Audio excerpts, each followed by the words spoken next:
Guru Indonesia, guru bahagia, dan guru yang mulia. Setelah kita mempelajari langkah pertama dan kedua dari komunikasi empati, yang pertama adalah bagaimana Anda mengerti sebelum ingin dimengerti, dan yang kedua adalah bagaimana Anda memiliki komunikasi cinta, mencintai profesi Anda sebelum Anda berbagi cinta berikutnya. Dan yang ketiga adalah komunikasi empati spiritual. Sesungguhnya kehidupan kita sedemikian terbatas. Pahami sepenuhnya apa yang Anda berikan hari ini adalah investasi jangka pendek dan jangka panjang Anda. Jangka pendek adalah mengantarkan putra-putri didik kita mendapatkan impian-impian mereka. Memiliki karakter-karakter hebat untuk membangun negeri ini. Untuk bermanfaat bagi masyarakat di sekitarnya. Namun yang terpenting adalah ini adalah untuk investasi masa depan Anda. Investasi kehidupan setelah kematian kita. Karena kita masuk dalam komunikasi spiritual, maka kita harus berhati-hati dengan apa yang kita sampaikan. Karena apa yang kita sampaikan adalah proposal masa depan kita dan masa depan anak didik kita. Jadi bagi guru yang suka marah-marah dan emosi di kelas, segera tobat. Karena apa yang Anda sampaikan menjadikan murid Anda benci dengan pelajaran Anda, dan berikutnya dia membenci ilmu yang Anda sampaikan. Kalau dia hanya membenci kita sebagai sosok manusia, mungkin sebatas itu, yaitu sosok individu.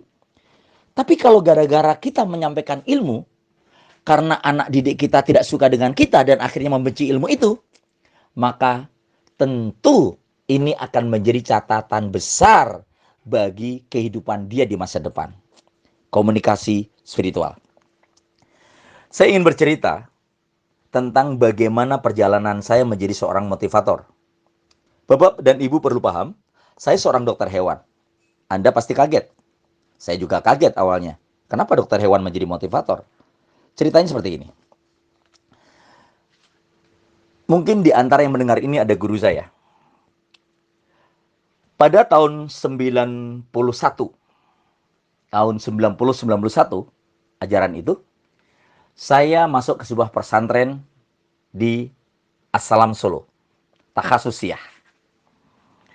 Saat itu dipilihlah orang-orang yang harus mewakili santri untuk berpidato, berceramah 3 bahasa. Dan seorang ustadz, kalau kita manggilnya guru, kalau saya waktu itu manggilnya ustadz, harus memilih 3 santri yang mewakili bahasa Inggris, yang kedua bahasa Indonesia, yang ketiga bahasa Arab. Tentu ustadz ini harus memilih orang yang tepat.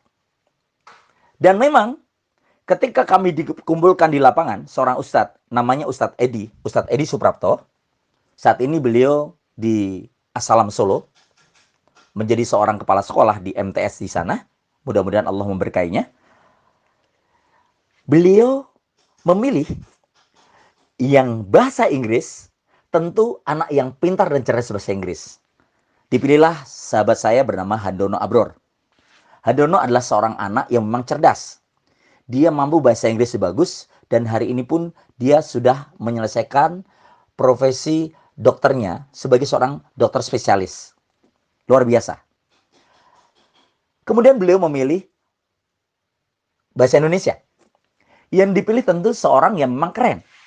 Mampu untuk berbahasa yang baik, mampu menghadirkan entertain atau kelucuan di dalam bahasa pidatonya, dan terpilihlah seorang yang luar biasa bernama Nanang. Semua teman tepuk tangan. Ketika Handono dipilih, semua tepuk tangan. Luar biasa, ketika Nanang dipilih pun semua tepuk tangan.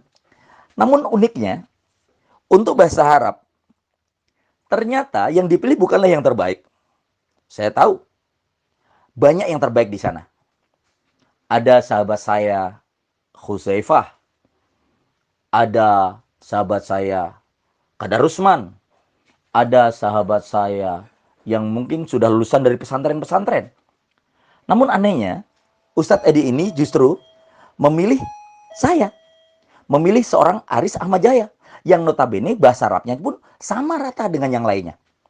Tentu hal ini membuat kaget sebagian teman saya. Ya, bagaimana mereka memandang saya? Seorang yang biasa sebagaimana mereka terpilih bahasa Arab. Mereka kaget, saya juga kaget. Namun, pada malam hari, di saat teman-teman saya sedang istirahat, Ustadz Edi ini memanggil saya. Beliau tentu saja memberikan coach kepada saya. Aris, kenapa saya memilihmu? Saya tentu saja tidak tahu. Ustadz Edi berkata, saya memilihmu karena saya ingin bahasa Arab adalah sebuah bahasa yang bisa dipelajari dan bisa ditampilkan oleh siapapun. Karena saya adalah guru bahasa Arab, saya akan ajari kamu bagaimana caranya pidato bahasa Arab yang baik dan benar. Tentu yang bahasa Inggris, bahasa Indonesia harus dipilih orang yang memang sudah mampu karena memang mereka sudah punya kemampuan itu. Namun untuk bahasa Arab, saya ingin tunjukkan bahwa bahasa Arab adalah sebuah bahasa yang bisa dipelajari dan mampu untuk ditampilkan dengan cara belajar yang baik. Akhirnya, Ustadz Edi membimbing saya dengan selembar kertas di situ ada teksnya yang harus saya pahami, yang harus saya pelajari, dan hari yang ditampilkan pun hadir. Semua tepuk tangan dengan penampilan Handono yang luar biasa. Semuanya pun bahagia dan bangga dengan penampilan Nanang yang keren dan menggocok perut luar biasa.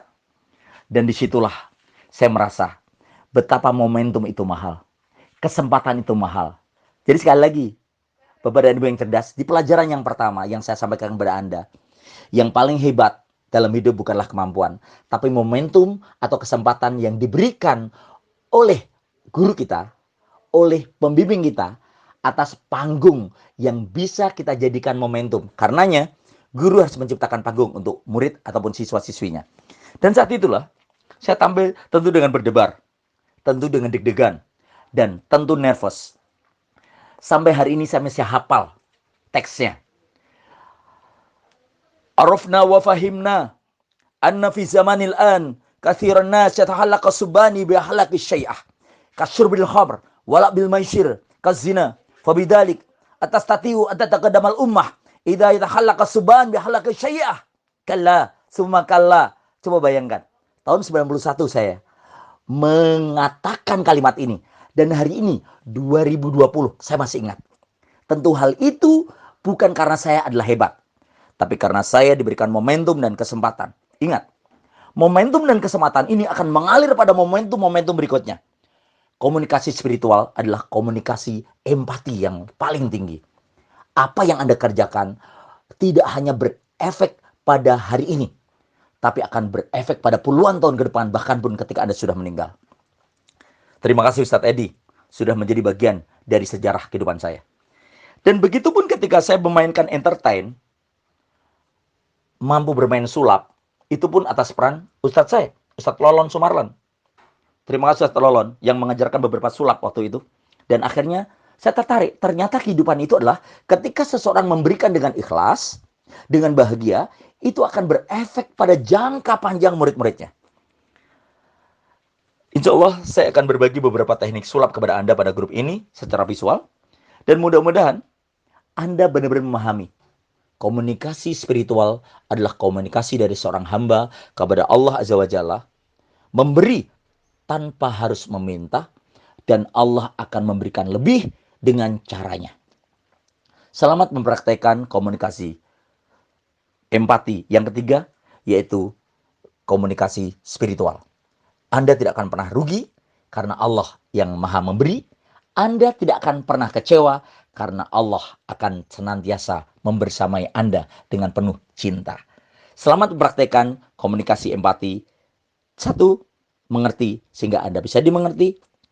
2. Bagaimana Anda mampu menjadi sosok yang benar-benar dicintai dengan Anda memiliki komunikasi cinta. Dan yang ketiga adalah komunikasi spiritual. Sukses untuk Anda semua. Assalamualaikum warahmatullahi wabarakatuh. Dan kita akan masuk ke langkah terakhir dari mengajar gaya motivator. yaitu langkah kelima dari MGM.